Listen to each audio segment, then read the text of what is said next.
Yeah, it was the fourth one for him this year where he went at least 7. 1-1 to the rookie Smith. Beatty back, twisting around and making the catch. Another 1-2 and a breaking ball ties him up and strikes him out. First try. A 1-2-3 first inning for Julio Urias. John surgery. Betts turns his fastball around, sends it in the air to center field. Back goes the Castro. It's gone! Fastball 1-0, and it had that sound, and we just had to wait to see if it had the distance. Kicks and fires, and Muncy fouls it into the glove for strike 3. Taylor swings and misses. 2 gone. It's the first one he sees here on the ground to second. Andrew Young on a 1-2 pitch. He swings and misses at a fastball. And he gets hit by the first pitch. Got him as the breaking ball disappears on. It gets a fastball, hits it out to left center. That ball's still going, and it gets to the wall. And Ahmed is in at second with a double. Got him swinging. Pitch is in there for strike 3 to ring out Beatty. How about that defensive positioning? Ahmed waiting in short left field, throws Pujols out. Payoff. Just misses. Sugo. Lux breaks his bat on a roller to first for Pavin Smith. Being the best hitter. And he's down like that. This brings him a 1-1. Smith's side. It is Will Smith for out number 2. Kosha threw him out. That's dribbled back to the mound. Rios then injured his oblique as he was making his way back. 4-pitch walk. 1-2 Muncy. It's a grounder right side. Escobar goes to 3-1. Taylor watches ball 4. Second walk of the inning. And if he yanks it to short, that's off Ahmed. And the bases are low. Comes home. Beatty. Ahmed goes out. Peralta comes on. Escobar chops it to third. Chris Taylor's first chance. Another slurve on a bounce to Lux. 2 up. 1-2. Banged into the ground right at Gavin Lux. Time. Crushes this one on the ground to short, or short left, and a long throw to get him. Worked on putting songs together. Couple walks. The Rios grounds the first one to Pavin Smith, and then the freight train. Down to Will Smith. Coming in. Ahmed chases, strike 3, 2 out. Right, there's Beatty. There's a 1-2-3 fifth. Varsho called off by Young. Comes home. Into center field. A dunk shot, base hit. Drive right center. LaCastro on the move. Oh, gone!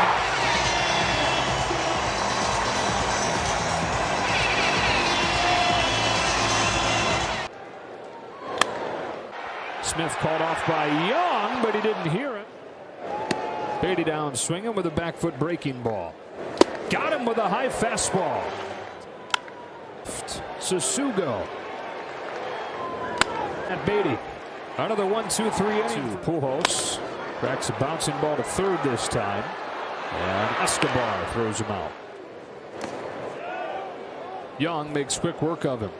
Alex Young. Opposite field base hit. The Wisconsin guy wins this matchup. Lefty. Lux goes first to third. That he sees to third. Escobar goes the short way. Eduardo S. Taylor. Some weird spin on it. For the first out. Another 1-2. He got him swinging with an off-speed pitch up. Turn into left. This Dodger Stadium crowd who wants to see who has scored. He gets a lot of ground balls. At Beatty. Blake Trinan comes up. Who takes a leadoff walk. Center field. On for the third time tonight. 4-pitch walk. Bases loaded, nobody out. Beatty down swinging. It hit him.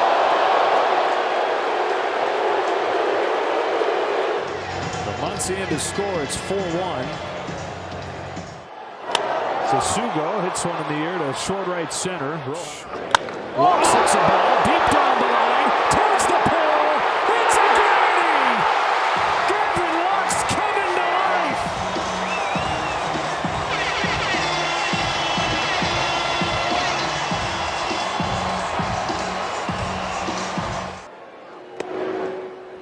is strike 3. That's the inning. That he wants to kind of keep relevant. Varsho looks at strike 3. Cracks the first one to first. Max Muncy takes it himself. 0 for 6 in the series. Shoots one to third. There's Sheldon Noisy. His second hit tonight. Bouncer to second. They'll get the out at first. Young. Ground number 2. Goes up and slots it into right. Betts heads for the plate. RBI single, Will Smith. And they've got 9 tonight. 2 from Lopez. And Peralta. It's Peralta at the last moment. It's a nice little soft landing spot for him. Dodger first. Bench coach of the Tigers. That's the 1-2 fly. And strikes out Escobar. Hit in the air to right, sends Betts back to the track to put it away and end a very complete night for the Dodgers. Giants, who maintain the best record in the National League. Gavin, you had your first career grand slam. The bases were loaded, 2 outs. Walk me through what was going through your head as you were walking up to the plate. Yeah, just trying to get a good pitch to hit, kind of looking up in the zone. I faced Ginkel quite a bit in the past, so I had some history with him and had a pretty good game plan going into it after talking with Robin Brownie. So kind of got what pitch I was looking for and didn't miss it. But obviously the guys before me getting on base, competing, and then getting the walks and hits, it's a team effort, so it was big. So once you made contact with the ball, did you know it was going to go that far? No, off the bat, I kind of thought it was going to be a double, and then it kind of carried a little bit. The short fence down the right field line might have helped me a little bit, but I'll take whatever I can get. So now, how have you just been feeling offensively? It looks like you've really found your stride recently. Yeah, just kind of getting more comfortable after coming back from the wrist injury. I feel like the more at-bats I get, the more comfortable and the more my timing gets better. So that's really just been the focus, is timing and rhythm, and just trying to get a good pitch to hit and then not missing and ending the at-bat there. And with Corey Seager being out, you've stepped in at shortstop. That's obviously a very familiar position for you, but how has it been with that transition and really stepping up for him? Yeah, I played shortstop coming up. Obviously, Corey's an insane player, so there's no replacing him, but played shortstop coming up to the minor leagues and in high school and before that, so it's nothing different, really. Now, I must say, the pants do not look as tight today. So are we back to the usual pair? No, I wore the tight pants all the way up until I think the 6th inning, and then I slid into 3rd, and they had a huge rip in them. So I was like, oh, man, I got to change out of the pants. So I was actually a little hurt, but we'll see what happens tomorrow with the pants. I have no clue. Well, it looks like it all worked out for the better. Thanks, Gavin. Yeah, you got it. Thank you. Julio, you had a really efficient outing tonight. What was working so well for you? ¿Qué estaba trabajando tan bueno para ti esta noche? Bueno, hoy no usé tanto el cambio, no lo usé mucho hoy. Hoy estuve más que nada con mi recta y mi curva, trabajando. La verdad que me sentí muy bien y pues salimos con la victoria, que es lo importante, ¿no? Yeah, I was just using my fastball, curveball combination. I wasn't really using the change. And winning the game was the most important. We did that. And you had a big swing there. How exciting was it to get off that hit? ¿Qué emoción de sacar ese hit en la... No, la verdad bien, ¿no? Obviamente es complicado, batear es difícil y pues obviamente cuando uno trata de hacer contacto más que nada a la pelota y cae de hit, la verdad que pues uno se siente muy bien. Yeah, it was really nice. You know, obviously hitting in the major leagues is really tough, but you go out there, try to make contact, and when you get a hit, it's really nice. And I saw there was a moment there in the dugout with you, the coaches, Albert. How is it having him in the dugout with you? Tuviste un momento allí en el dugout con Albert. ¿Cómo es tener un compañero como él en este equipo? No, la verdad que encantadísimo, ¿no? Es un placer tenerlo aquí. Hablo en lo personal y como latino, la verdad que es un ejemplo para todos nosotros. Tenerlo a él, la verdad que nos da confianza, ¿no? Nos da bastante confianza. Ha estado mucho tiempo en este negocio y pues es un próximo Salón de la Fama. La verdad que bendecido estar a su lado. Yeah, it's very exciting. You know, it's a blessing to have someone like him on our side, on our team, you know, to have someone, a Latin American like him who's going to be a Hall of Famer, just to be around and to teach you a lot about the business, about everything that goes on. It's just exciting to have him around here. It's returning after dealing with some wrist soreness. It looked like you haven't missed a beat offensively, defensively. How did it feel for you out there? No, it felt great, actually. I was very pleasantly surprised that barely felt it at all once I got in game action. I think the adrenaline definitely helps with that, but I hardly noticed it. And you've been playing very consistently. What do you think has allowed for that more recently in your game? I don't know. You know, I think mechanically I'm in a good place, and you know, just yeah, I feel good up there at the plate, and you know, I'm comfortable, and feel like I have more time to see the ball, and yeah, so you know, staying in the zone maybe a little better than I have in the past. So yeah, just trying to stay within myself, and you know, swing at strikes and not swing at balls, and do all the little stuff right, and hopefully everything takes care of itself. Thanks, Chris.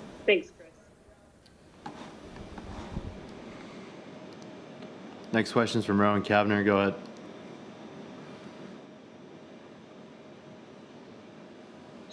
Hey, Chris. What kind of happened with the wrist? I know we heard from Dave, I think it was in the cages that you might have gotten hurt, but what happened with that?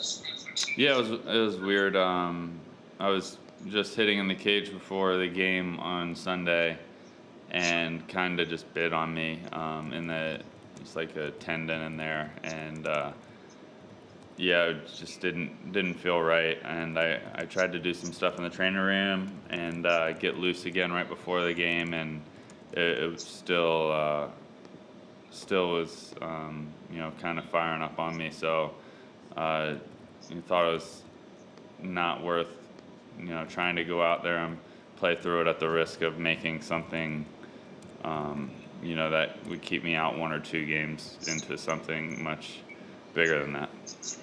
How surprised are you that, you know, 2 days later you're feeling the way that you felt tonight? Yeah, no, I've kind of just, I think it's something I'm going to have to keep an eye on, and, you know, manage my swings in the cage and BP, and might not be able to swing as much as I normally do in preparation for the game. You know, to just kind of take it easy on the wrist and make sure I don't flare it up again. Dave, first, there was multiple moments tonight, whether it was Pujols and Julio, Mookie and Yoshi, in which guys were, you know, communicating and giving advice to each other. What do these moments say about the type of men that are in this clubhouse? You know, it just speaks to just kind of the environment that you've got veteran players talking to young players, pitchers talking to hitters, hitters talking to pitchers. They're talking hitting, approach, they're talking defense, they're talking base running. So as a coach, to kind of see that interaction amongst players, you know, that's the win. And did you expect Chris Taylor to return from his wrist soreness with as great of a night as he did? Nothing really surprised me with CT. I felt good that we could stay away from him last night, and to get him back, you know, for the last couple of days, actually. So to get him back in, you know, when he's in there, you just always expect something good to happen and him impact the game, whether it's on the defensive side or in the batter's box. And tonight, you know, he was a star in the batter's box. And Julio had such an efficient outing. When you see his pitch count and how effective he is being on the mound, what just really stands out to you? I think with Julio now, it's he's a lot more efficient. You know, with this secondary, whether it's a changeup or the slurve that he throws, he can strike that to get ahead, to get back into a count, and he's just not as predictable. So I think that being able to command the fastball, be more efficient with the breaking stuff, allows him to go deeper in games, and really just helps us as a ball club. Thanks, Dave. Next question's from Bill Plunkett. Go ahead, Bill. If we talk about young pitchers being works in progress, can we get past that with Julio? Is he a complete pitcher now? Yeah, I mean, I don't, you know, I think that people kind of talk about it, but I personally don't. You know, he's as seasoned as any pitcher, you know, around the league. So he's pitched in a ton of big spots and fared very well. So, yeah, I mean, I don't really care about age. It's experience and how he handles big moments, and he's as good as there is. And we talked about this a little bit over the last 2 weeks, but what is different about Gavin Lux now?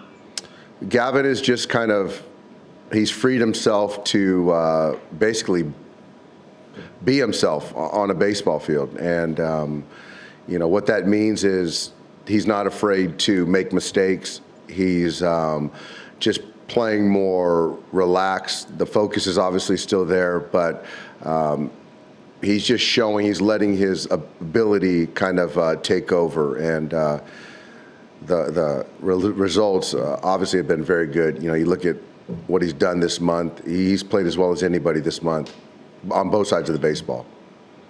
Is that it sounds more like a mental adjustment than any, unlocking anything in his swing. Yeah. And I'm all about mechanics at times, but I just really do believe in the mindset, the psyche of a player. Really means a lot. I think that you can dig into mechanics as much as you want, but if you're not yourself and don't feel relaxed, it's just hard to perform regardless. Well, the Dodgers offense explodes again tonight. 9-1 the final score. They put up 5 runs in the 7th. The key, a Gavin Lux grand slam. Yeah, and you know what? Supported by Chris Taylor before that to really start to spread the game apart, and then that really supported Julio Urias. He did an outstanding job. Had the fastball really working and the breaking ball. The changeup got picked on a little bit, but the combination of just 2 of the 3 pitches was dominant. And so for the first time this year, he's able to string together back-to-back dominant starts. 7 innings, just 1 run last week. 6 2/3, 1 run tonight. Clayton Kershaw tomorrow goes for his 7th win, which would match the most in the league. Yeah, that's going to be fantastic. Julio gets his 6th tonight. I think Clayton is throwing the ball well, and this Arizona offense is really flat. So with Clayton throwing the ball the way he can, it's looking like a really continued a good homestand. Yeah, they're 6-1 on this homestand now. They'll try to make it 3 in a row against Arizona tomorrow night.